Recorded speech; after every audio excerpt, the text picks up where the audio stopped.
Peace, y'all. Welcome to today's mathematics with your girl Sunshine Monet L. Today is 8:38. We have made it to the fourth decan of the month.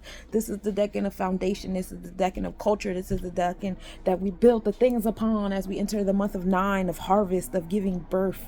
Oh, we love it here. So, on this third 3-0, understanding and creation, expression, emotions in your space, right? And your cipher or what have you. We're in this space, basically your emotions. We're creating the foundation. We now have the knowledge and wisdom that brings us to the understanding of what's going on in our cipher. Hopefully you guys have that going on in this month of 8. You have this knowledge and wisdom and understanding now in your 8.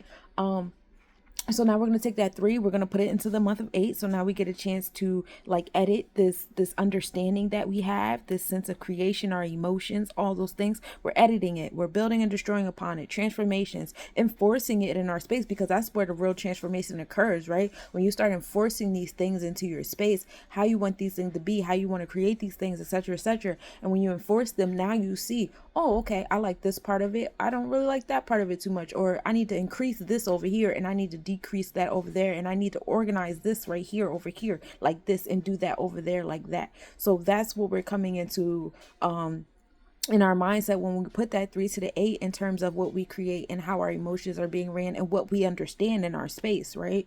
And so that brings us to a sense of mastery. Of course, y'all know I love my 11s. So, doing all that building and destruction upon that 3 is bringing you to a sense of self-mastery at that. So it's like you're pouring so much into yourself. You're exuberating this energy so well that you automatically become an inspiration to other people, because that's what we're here to do. Like, we're here to learn and express and create and explore and satisfy curiosities and experience different facets and different levels of ourselves. And as we're doing that, we put it into the cosmos, we put it into our aura, we put it into our physical self and our physical actions, and people are watching us and people are being inspired by us, whether it's on a physical level, a mental level, a subconscious level, where people are having dreams about our reality.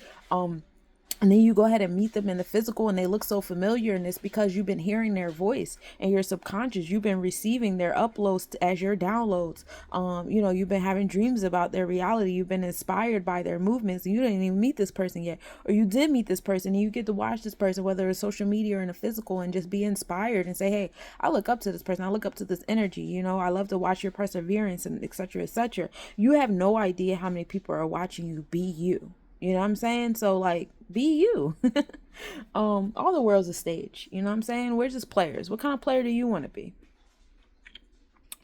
Okay, so now we're in that 11 of mastery, right? 11 can also be 2, just to remind you guys, 2 dealing with the second house of Taurus house. This is your priorities, your sense of self-value, value of other people, places, things, situations, ideas as well. The levels and facets of love, also very good on business. And these are the different ways you could be an inspiration and an aspiration to other people. And then 2 also brings you to that space of wisdom. People love wise energy, being around even our youth that we love to complain about so much. Even they yearn to be around a wise energy that they can respect and they can obtain and retain the information from.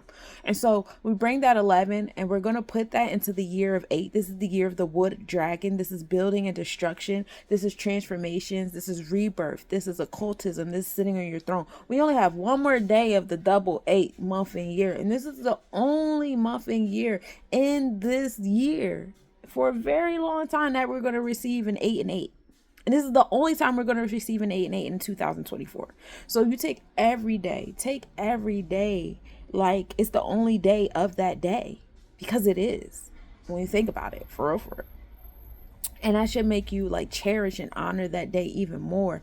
So now we bring us to this year 8, and we're really enforcing the sense of mastery. Like, I've really mastered myself. I've been editing and re-editing and aligning and realigning and building and destroying on myself for the last 30 days.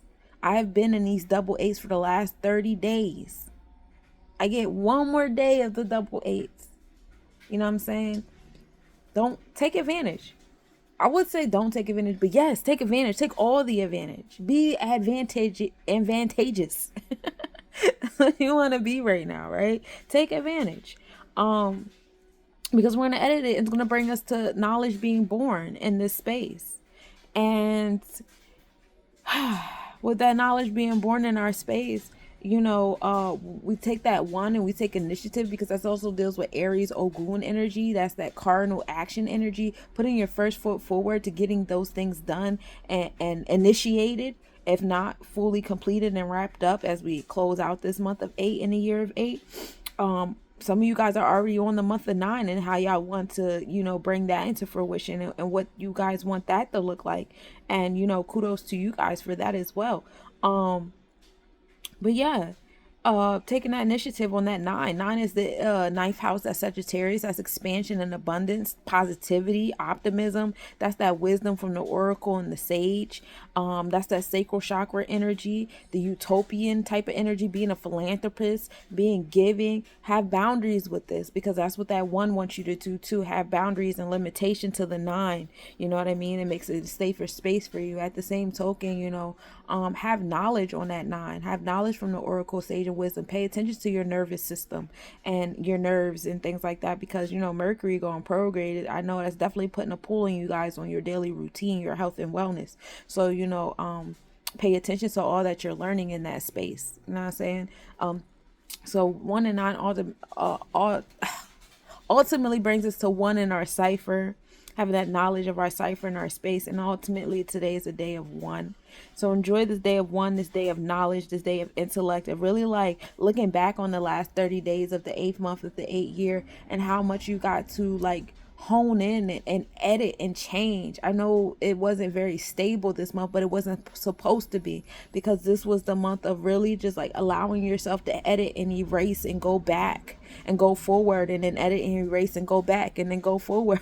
We had a lot of 8s this month, and remember that high highs make low lows. So make sure you guys weren't, pay attention to the triggers that put you in a dramatic self, to where you were your own resistance, where you couldn't be the homeostasis in the middle, where you felt like you had to go super high or you felt super low.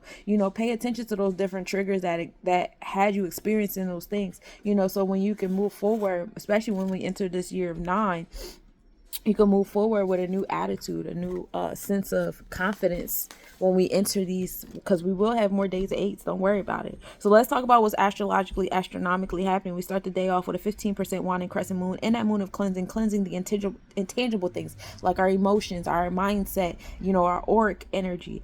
Moon rising at 2:30 a.m. and setting at 6:13 p.m. We're in Cancer. We're in our intuition and our thought process, sidereal and constellation. We are still attracting the community and the adventures and the communication, with that moon being in Gemini constellation, in the second house of priorities, being ruled by Cancer. Your intuition. Let your intuition let you know what your priorities are and how they should be aligned with. Let your intuition and your nurturing space let you know your sense of self-value and things like that. Sunrise at 6:25 a.m. and setting at 7:33 p.m. The moon and Pollux are in conjunction at 12:05 a.m. The moon is 2.5 degrees south. Minimal angle at 11:43 p.m. The moon 2.4 degrees south, and we're able to observe that at 3:03 a.m. with a 3.2 degrees southeast separation. Pollux is the star in the Gemini constellation. The moon and Castor will be in conjunction as well, which is the other Gemini twin. So we're experiencing both Gemini twins today, between the beginning of the day at 12:05 a.m. and the end of the day at 8:35 p.m. with the moon being 6 degrees south of Castor. And Venus enters the Libra Zodiac. So when our mindset of our heart chakra is all about creating balance, and Venus being in its home zodiac lets us know that what's going on inside of your heart will be harvested on the outside, and that happens around 8 p.m. And that's what I got for you today, Cosmic Nobodies.